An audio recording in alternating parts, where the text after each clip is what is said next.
Assalamualaikum warahmatullahi wabarakatuh. Kembali lagi bersama Davata TV. Oke, kawan pajak yang luar biasa. Kali ini saya akan sedikit berbagi tutorial singkat bagaimana pelaporan SPT tahunan orang pribadi selaku karyawan tetap di perusahaan. Nah, teman-teman di akhir tahun pajak akan mendapatkan bukti potong A1.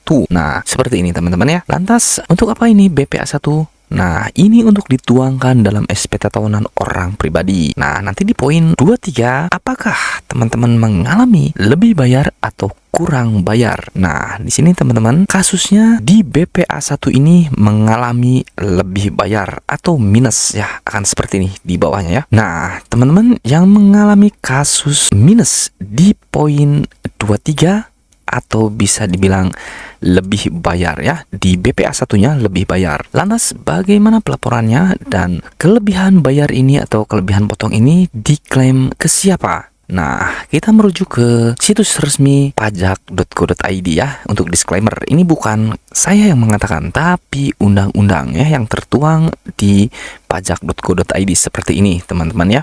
Nah, ini juga bukti ini silakan teman-teman screenshot atau silakan diketik ulang ya untuk teman-teman mengklaim jika di BPA 1 teman-teman mengalami lebih bayar atau minus ya. Peraturannya tertuang di sini teman-teman ya. Silakan kita baca dengan seksama ya. 1721A1 lebih potong atau lebih bayar di BPA 1 ataupun BPA 2. Lantas bagaimana jika lebih potong? Apa yang harus pemberi kerja lakukan? Nah, di sini teman-teman ya, hal tersebut diatur dalam Peraturan Menteri Keuangan Nomor 168 Tahun 2023 tentang petunjuk pelaksanaan pemotongan pajak atas penghasilan sehubungan dengan pekerjaan, jasa, atau kegiatan orang pribadi yang tertuang dalam PMK 168 2023. Pasal 21 PMK 168 2023 menjelaskan bahwa kelebihan PPh pasal 21 yang telah dipotong dari penghasilan pegawai tetap wajib dikembalikan oleh pemotong pajak disertai dengan pemberian bukti potongnya paling lambat akhir bulan berikutnya setelah masa pajak terakhir. Nah, di sini teman-teman ya poinnya ya. Jadi teman-teman silakan klaimkan kelebihan potong dari pemberi kerja yang teman-teman bekerja saat ini. Silakan ya. Jika minus, silakan klaimkan ke HRD dan silakan bawa screenshot ini ya. Karena ini sudah tertuang dalam situs resmi dan sesuai dengan undang-undang yang berlaku. Oke, silakan teman-teman baca sampai terakhir ya. Nah, lantas bagaimana penuangan poin-poin ini di dalam SPT tahunan orang pribadi? Oke, kita lanjut ya. Oke, teman-teman, kita langsung masuk saja ya. Asumsikan teman-teman sudah login di Cortex System ya, menggunakan NIK dan password teman-teman. Nah, untuk diingat, KODJP-nya agar diaktifasi dan valid terbaca oleh Cortex System. Silakan teman-teman setelah masuk pilih ke menu surat pemberitahuan ya, surat pemberitahuan SPT. Nah, maka teman-teman akan dihantarkan ke menu dashboard seperti ini. Teman-teman pilih buat konsep SPT. Nah, di sini PPh orang pribadi lanjut SPT tahunan periode Januari Desember 2025 lanjut. Silakan teman-teman pilih normal ya jika belum pernah melaporkan. Buat konsep SPT. Oke, karena ini tadi penghasilan ya belum full 1 tahun, maka akan ada notif seperti ini. Jika teman-teman memang penghasilannya di atas PTKP untuk lajang di atas 54 juta dalam 1 tahun ya. Oke, kita ini bisa diklik oke saja. Oke, maka buat konsep SPT. Nah, setelah itu teman-teman akan ada menu seperti ini dan ketuk lihat ya yang ada tanda pensil. Teman-teman akan dihantarkan ke menu seperti ini ya di induk. Nah, ini teman-teman silakan pilih ya pencatatan, pilih hanya pekerjaan ya. Ini misalkan kita asumsikan hanya memiliki penghasilan dari pekerjaan karena memiliki BPA 1. Nah, setelah itu teman-teman ya jangan diposting dahulu. Silakan teman-teman scroll ke bagian paling bawah, simpan konsep teman-teman ya, silakan simpan konsep. Oke, lalu scroll ke paling atas kembali ya. Nah, setelah disimpan silakan teman-teman posting SPT. Nah, silakan teman-teman ya sampai ada status komplit. Nah, Maka kita lanjut ke ikhtisar penghasilan neto. 1A ini dari pekerjaan ya. Memiliki bukti potong, maka pilih ya. Maka akan otomatis terrecord di sini teman-teman ya. Nah, silakan teman-teman jika memiliki pekerjaan. Nah, karena ini untuk kasusnya hanya dari pemberi kerja, maka ini bisa tidak. Lanjut, ini tidak ya. Silakan pilih PTKP sesuai di BPA 1 ya. Karena ini masih lajang, maka teman-teman silakan pilih TK0 atau sesuaikan dengan kenyataan yang ada. Untuk kasusnya ini masih lajang ya, maka TK0. Nah, apakah terdapat pengurang PPh terutang? Tidak ya. Lanjut ke kredit pajak. Nah, di sini teman-teman, jika memang teman-teman ada dipotong oleh pihak lain selain dari BPA 1, maka teman-teman di sini akan tertera semua ya. Ya, kita pilih ya. Apakah ada dipotong oleh pihak lain? Maka ya. Oke. Nah, untuk pekerja yang memiliki BPA 1 pasti ini akan pilih ya. Ini tidak. Lanjut untuk E. Maka di sini karena di sini ada dipotong oleh pihak lain, maka di sini akan lebih bayar ya. Lanjut ke bagian G, ini dibiarkan saja dulu ya. Nanti kita pilih hingga selesai ya. Dashboard hak angsuran PPh pasal 25 berikutnya. Kita pilih tidak semua karena ini hanya dari pemberi kerja. Jika teman-teman memiliki utang, silahkan ketuk ya. Jika tidak, pilih tidak. Ini tidak semua teman-teman ya. Tidak. Ke lampiran tambahan teman-teman ya. Lampiran tambahan ini akan otomatis terisi ya. Nah, ini surat kuasa khusus tidak semua teman-teman ya. Lanjut ke pernyataan. Di sini statusnya akan lebih bayar karena ada dipotong oleh pihak lain. Silakan teman-teman checklist terlebih dahulu, simpan konsep. Scroll ke bagian paling atas teman-teman ya. Silakan teman-teman pilih L1 teman-teman ya. Ketuk. Nah, kita asumsikan ini hanya dari pemberi kerja di BPA 1 ya. Tidak ada bukti potong dari manapun. Lanjut untuk pengisiannya ya, harta pada akhir tahun. Nah, silakan teman-teman jika ini masih kosong, isikan teman-teman ya. Silakan. Nah, uang tunai, bank note atau koin. Nah, ini selain tabungan bank konvensional teman-teman ya. Jika memiliki di rekening selain tabungan, silakan teman-teman isikan. Nah, ini nomor akun, atas namanya pasti wajib pajak, nama banknya ya apa atau institusi keuangan apa, lokasi harta silakan pilih. Ini di seluruh dunia teman-teman ya, teman-teman miliki. Karena di sini hanya di Indonesia, pilih Indonesia saja. Tahun perolehannya dari tahun berapa silakan isikan. Saldo per 31 Desember teman-teman isikan ya. Untuk keterangan ini biarkan saja, jangan dipilih. Nah, teman-teman jika teman-teman memiliki tabungan ini ya, tabungan bank, lembaga keuangan, silakan teman-teman pilih ya sesuai dengan kasus teman-teman yang ada yang dan dimiliki oleh teman-teman ya. Silakan.